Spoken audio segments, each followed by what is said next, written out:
একটা ছোট্ট টাইম ফুল, কিন্তু তারও অবদান অনেক। এই সুন্দর প্রকৃতিকে তার রূপ দিয়ে ভরিয়ে তুলেছে। বেশ কিন্তু ভালো লাগছিল। গুড মর্নিং, আমি রিঙ্কু। আমার এই রিঙ্কু তুলি ব্লগার চ্যানেলে সবাইকে ওয়েলকাম। কেমন আছো তোমরা? আশা করছি সবাই খুব ভালো আছো। আর তোমাদেরকে সকলের ঈদের শুভেচ্ছা জানিয়ে আজকের ব্লগটা আমি শুরু করছি। বুঝতেই পারলে সকালবেলা ঘুম থেকে উঠে আমি রান্নার দিকে চলে এসেছি। আজকে প্রথমে আলুর তরকারি করছি, সাথে রুটি করব। এত গরমে না আর অন্য কিছু খেতে ভালো লাগছে না। এই আলুর তরকারি কিন্তু শুধুমাত্র কালো জিরে আর টমেটো আর সাথে কাঁচা লঙ্কা দিয়েছি।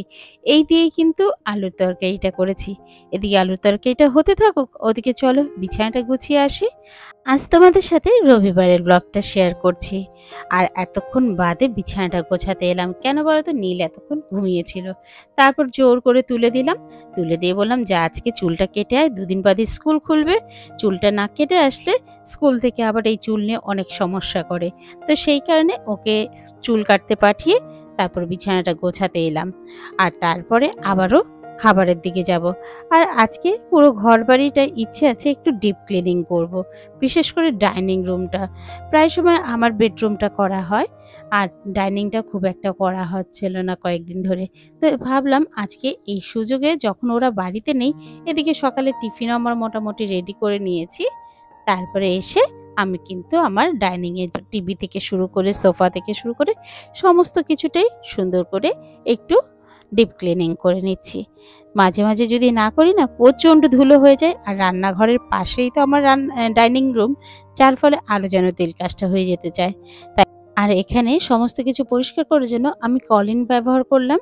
এটা দিয়ে না বেশ ভালো করে নোংরাগুলো উঠে যায়।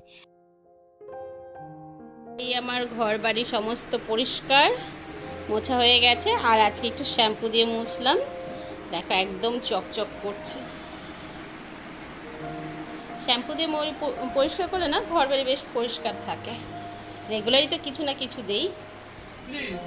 এইদিকেও মোটামুটি পরিষ্কার হয়ে গেছে। এই আমার ঘরটা, আমার ঘরে খুব একটা স্পেস নেই, খুব কম। যাই হোক, তার মাধ্যমেই আমি চলি। সমস্ত কিছু পরিষ্কার করতে করতে নীল কিন্তু সেলুন থেকে চলে এসে স্নান করে নিয়েছে। আর এদিকে খুব ওর খিদে পেয়েছে। আর তখন তো দেখালে আমি প্রায় 10টা সাড়ে 10টা বাজতে যায়। এখন ওদেরকে আগে সকালের জল খাবারটা দিয়ে নিই। আজকে কিন্তু বললামই তখন রুটি করেছি আর আলুর তরকারি করেছি। আগে দেওর আর নীলকে দেবো, তারপরে শাশুড়ি মাকে দেবো, এবং তারপরে আমরা দুজনে খাবো। আমার হাজবেন্ড আবার একটু পুজো না দিয়ে খেতে বসবে না। তো তার জন্য আমি একটু অপেক্ষা করছি, ও আসলে একসাথে আমরা দুজন খাবো।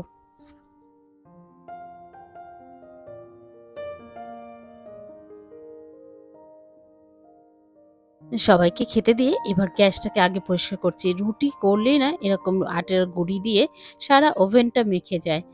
এক সময় তো আমার এই বার্নারের মুখটা পর্যন্ত বন্ধ হয়ে যায়। তখন আবার সার্ভিসিং করাতে হয়। তোমাদেরও কি এরকম সমস্যা হয়? আমি কিন্তু প্রায় সময় এরকম সমস্যার সম্মুখীন হই। আর তারপরে বাজারে চলে এসছে বোয়াল মাছের ডিম। এই দেখো, এরা এত বোয়াল মাছের ডিম ভালোবাসে, একটু বেশি করে এনেছে। আর আমার জন্য লোটে মাছ এনেছে। এই লোটে মাছটা শুধুমাত্র আমিই খাই। নীলকে খুব চেষ্টা করি নীল যেন একটু খায়, তো খুব একটা খেতেই চায় না। আর এনেছে চিংড়ি মাছ। তবে আজকে এত কিছু রান্না করব না। একটা বোয়ালের ডিম রান্না করব, বাকিটা বোয়ালের ডিমটা রেখে দেবো ফ্রিজে। আর সাথে লোটে মাছটাও আজকে রেখে দিয়েছি। আজ আর লোটে মাছ করিনি। আর একটা বন্ধুদেরকে বলতে চাই, যদি কখনো তোমরা ডিম এনে রাখো, সেটা নর্মাল ফ্রিজে, মানে আমাদের ডিপ ফ্রিজে না রেখে নর্মাল ফ্রিজে রাখলে সেটা ভালো, তাহলে ঠিকঠাক থাকে। আর ইতিমধ্যে রান্নাতে বসিয়ে দিয়েছি। দেখতেই পেলে আজকে চিংড়ি মাছ দিয়ে হচ্ছে কুমড়ো ঘন্ট। তাই জিরে, শুকনো লঙ্কা, তেজপাতা ফোড়ন দিয়ে আগে চিংড়ি মাছটাকে ভেজে তুলে নিলাম। তারপরে ওই তেলেতেই আমি কিন্তু এখানে কুমড়োটা দিয়ে দেব, যেটা ঝিরিঝিরি করে কেটে রেখেছি। এটা দিয়ে বেশ ভালো করে নুন, মিষ্টি, ওদিকে জিরের গুঁড়ো এই দেবো, আর কাঁচা লঙ্কাটাও দিয়ে দিচ্ছি। যেহেতু অন্য কিছুর ঝাল এখানে চলবে না, লঙ্কার গুঁড়োর ঝাল চলবে না, সেই কারণেই আরও কাঁচা লঙ্কাটা একদম প্রথমেই দিয়ে দিলাম। এরপরে শুধু নাড়াচাড়ার পালা। যখন নাড়াচাড়া করতে করতে এরকম পর্যায়ে আসবে, তারপরে কিন্তু চিংড়ি মাছটা দিতে হবে, যে চিংড়ি মাছটা আগে থেকে আমি ভেজে রেখেছিলাম। এইভাবে করেই আমি কুমড়ো ঘন্টটা করলাম। আর শুধু নামানোর আগে একটু ভাজা জিরে গুঁড়ো দিলেই ব্যাস স্বাদটা হয়ে যায়। আর নুন মিষ্টি তো দিতেই হয় জানোই। আর তারপরে এই দেখো আমার কুমড়ো ঘন্ট একদম রেডি। আজকে এই রেসিপিটাই তোমাদের সাথে শেয়ার করলাম। আর বাকি রান্নাগুলো শুধু দেখিয়ে দিয়ে যাবো। সেগুলো নিয়ে আর বিশেষ কিছু করব না। যেটা প্রথমেই বলেছিলাম, বোয়াল মাছের ডিম দিয়ে করব ঝোল, এদিকে পটল ভাজবো। এই মোটামুটি রান্না হবে। চলো সবকিছু একবার শেষ করে রান্না করে তারপরে আসছি আবার।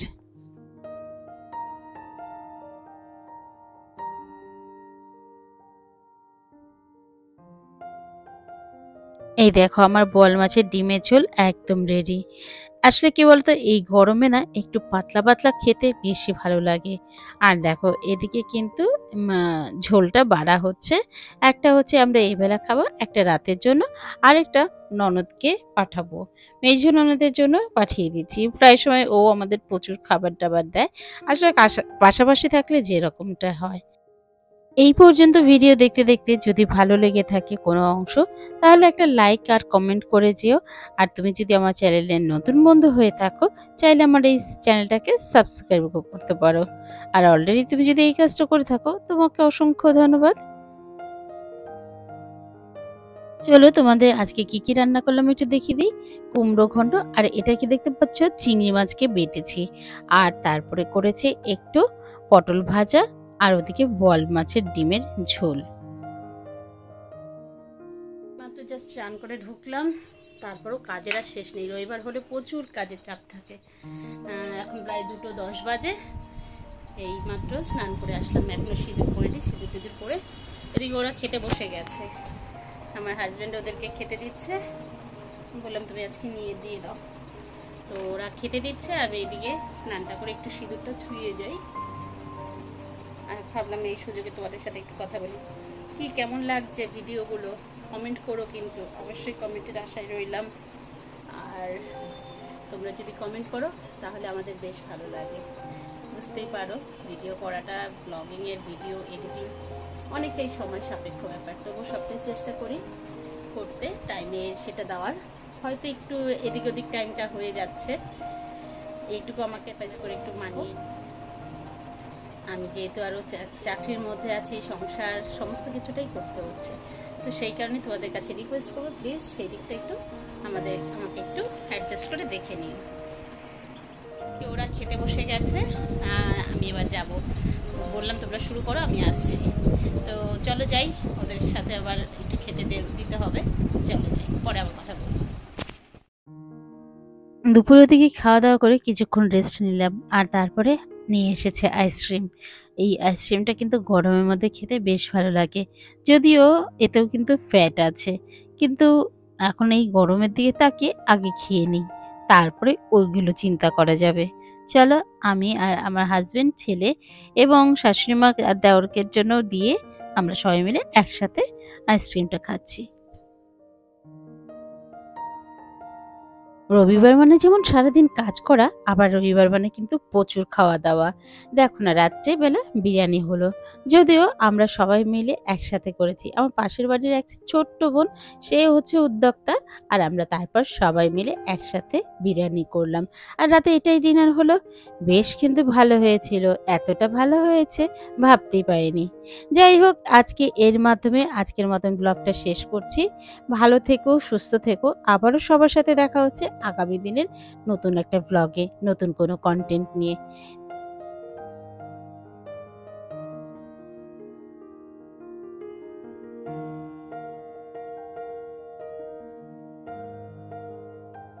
Tata, good night, have a sweet dream.